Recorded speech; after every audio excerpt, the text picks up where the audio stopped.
A very good day to you here at Propcoach. Coach Taco, myself, thank you very much, coming to you today with a super nice topic, and I just want to say thank you to James. James, if you're watching, you know that you asked this question. You asked me, hey, I'm currently in project sales. Should I jump to sub-sales? Is it much nicer over there? Is the grass really much greener at the other side? And that is why we're going to answer a very essential question today is, should you be working in project sales or in sub-sales? So why work in project sales or why work in sub-sales? But before we go there, whatever sales you're doing, let me do a little bit of selling myself to you. Listen, ladies and gentlemen, it's of utmost importance that you, as a real estate professional, subscribe to my channel. So just subscribe here to this little red button here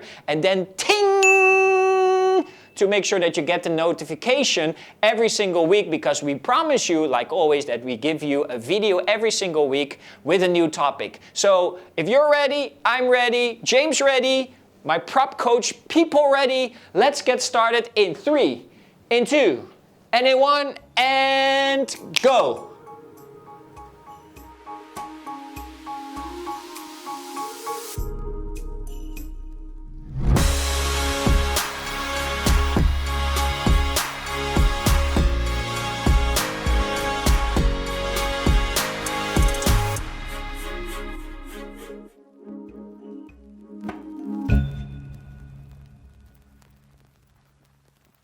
Super excited, of course, with today's topic. And the topic, of course, again, like, why would you want to work into the project sales or into the sub-sales? A very important topic and a very important decision that you want to make as you join the real estate business, or maybe you have been in the real estate business for some time and you're thinking of, hey, should I be more into the project sales or more into the sub-sales? Maybe you are in sub-sales and you want to go to, flirt a little bit with the project sales, or maybe you're in project sales and you're thinking of jumping to sub-sales.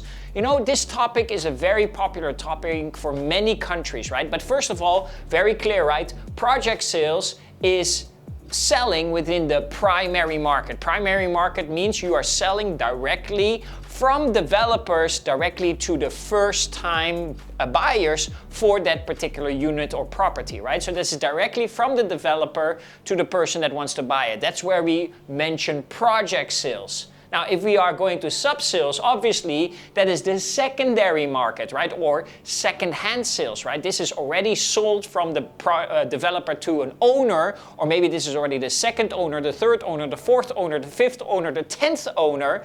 And if this person decides to sell, we talk about the secondary market, and then we talk, of course, about the sub-sale. The question is, of course, which one is better? And of course, that's not a very easy answer to give to you right now, because the answer is quite simple. It depends a little bit on you. Yes, on what you want, in how much you want to get involved in this business. A little bit also on your character, a little bit about your situation, Both obviously have pros and both of them have cons.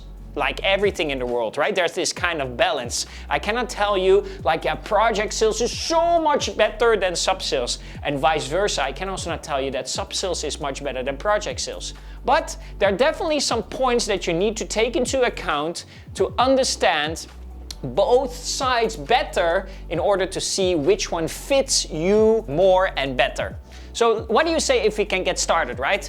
Here are my 2 pens again. Thank you. Okay, let's get started with the blue one. Blue means it's a pro. The red one means it's a con. It's a negative side of this department. So what do you say if we start with project sales first, right? First of all, with project sales, a very big pro that usually, everything you have a ready to sell project, right? It means that, the project is there. Usually the agency or the developer has the product ready. You don't have to go look for the project, right? You don't have to get in the project. The project that's there is a ready to sell product that you can immediately start selling to a certain target group. While in the sub-sales, usually what you need to do first, if you're in the sub-sales, you have have to go into the market first to go find your listings, right? You basically are empty-handed. You have no inventory. You have nothing to sell. That means that in order to succeed in the sub-sales,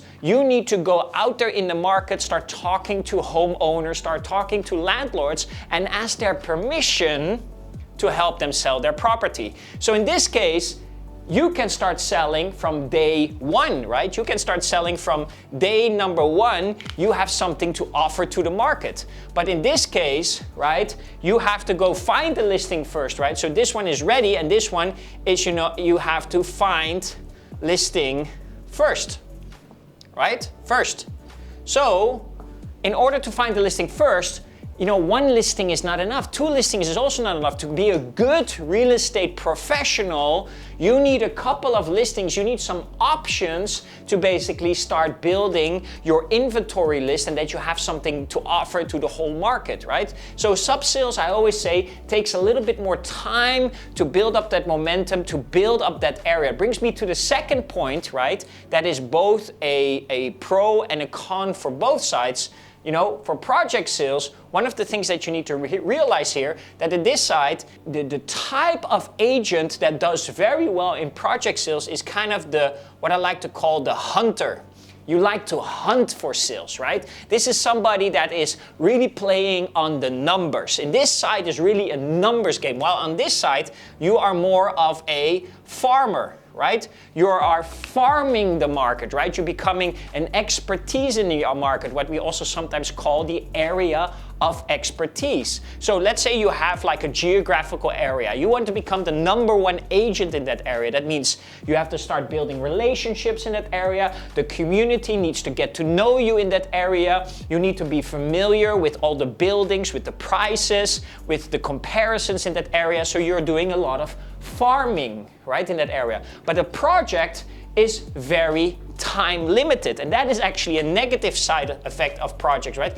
It is time limited, right? Time limited. What means you only have a very short period of time to basically do project sales for one particular product, because developers want to sell their projects very fast, and usually they bring not only one agent but a group of agents in.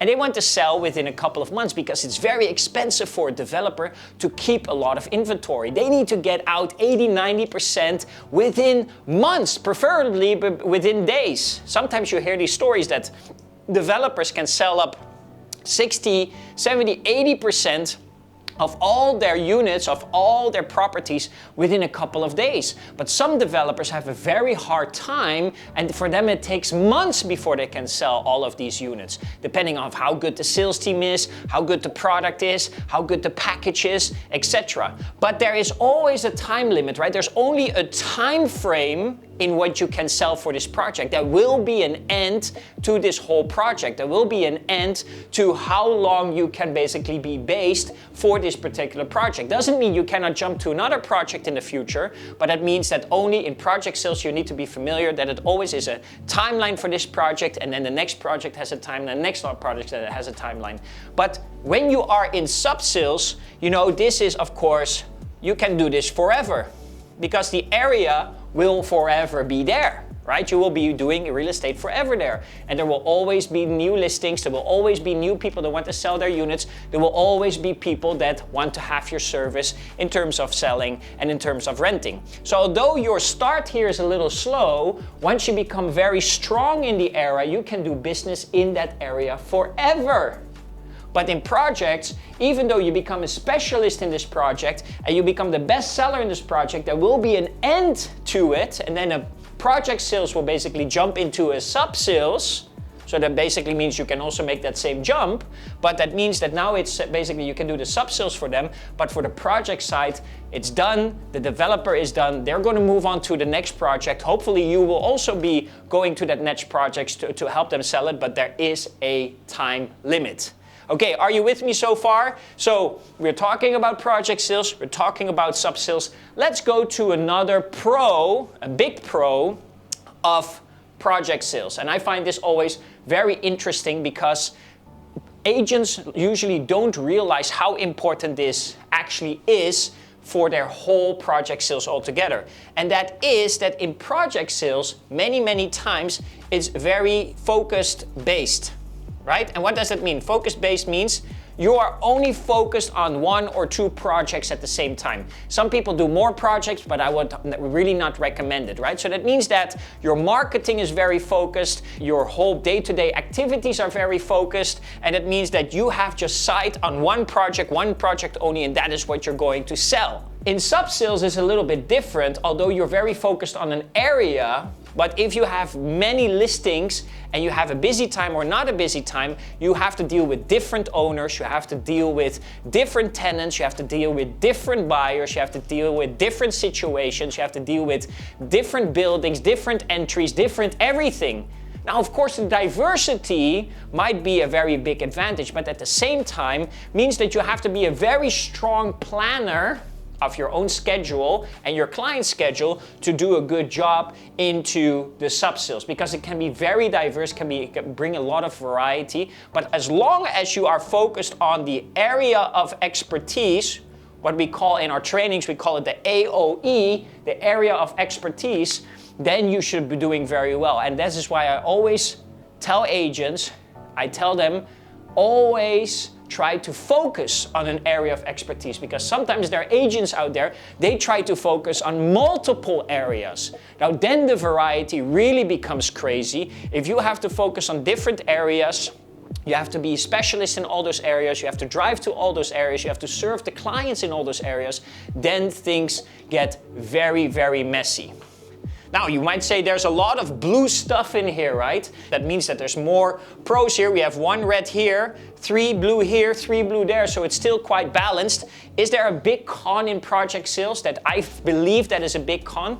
Well, I think there is one big con that, unfortunately, can be a negative thing for some agents. Now, I'm not saying that this is across all projects, that this is across all developments, etc. But a lot of times, a lot of developers has certain what we like to call payment conditions towards the agent. So this means payment conditions. Right? Now, one of the payment conditions that we hear about sometimes is the following condition. That is the condition that if you close a deal for a developer, yes, and you close the unit for them, the moment that they sign the agreement, right, that means the contract to transfer the property to the rightful owner, that is the moment that you can start claiming your commission. Then the question is, of course, how fast is the developer willing to pay that commission? And then usually they don't always pay the commission fully up front. Sometimes they pay the commission into 2 phases. They pay the first phase upon signing the sales and purchase agreement, and the next phase they only pay once they reach a next stage, when they reach the stage that they actually start building the whole property, and then the agent only gets paid the second part of the commission. So sometimes what we hear is that agents have to wait longer on their payouts if they are in project sales. So in project sales, you have to plan ahead your budgeting very accordingly, because it's usually not that you close a deal this month and you get paid the following month. Sometimes what we know by record is it can take much longer in projects before you get those payments out. Now again, I'm not saying that developers are slow payers or they don't want to pay, but they have certain payment conditions towards the agents, because you always have to remember that as an agent, you are the last one to be paid out. Everybody else is paid out first, and then the agent is paid the last. While here, into sub-sales, it's quite straightforward that the moment that the agreement is signed, either for sales or for rental, you can start claiming your full commission immediately, right? Your full commission can be paid out. So usually when people close deals in sub-sales, they get paid out faster, and that of course is easier for cash flow, and that is of course very good, right? Now, what are some other things that you need to take into account, either if you are in project sales or you want to do sub-sales? Let me give you a few additional tips to really understand the difference between the two.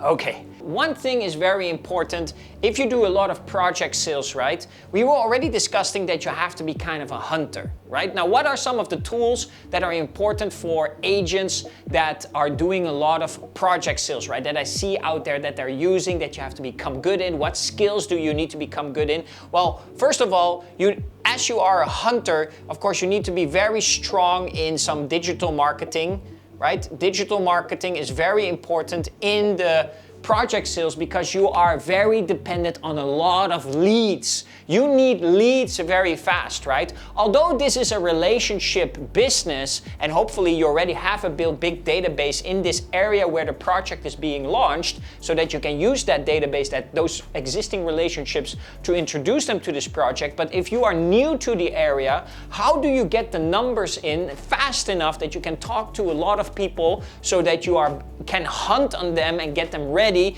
to see your project? And most agents become very strong in digital marketing. It's a very fast way for them to get a lot of leads and start talking to those leads, make the calls, start making the appointments, and get them ready to come to the showroom, to the sales gallery, and introduce them to the project, right? It's really important for you to know that in this game, numbers are important. If you don't play the numbers, you will never ever win this game in projects, because again, you have a limited timeline, and because of that limited timeline, you need to use all the tools that you can get to get in front of enough people. But then again, in sub-sales, of course, digital marketing is also important. But in here, you want to become very good in relationship building, right? Because a lot of your business in the sub-sales will be through referrals, right? Referrals, because you are an expert in that area, and because you sold the neighbor's house, the other neighbor wants also to do business with you, and because that neighbor sold their house through you, also the next neighbor wants to do business with you. Everything in sub-sales is really based on reputation.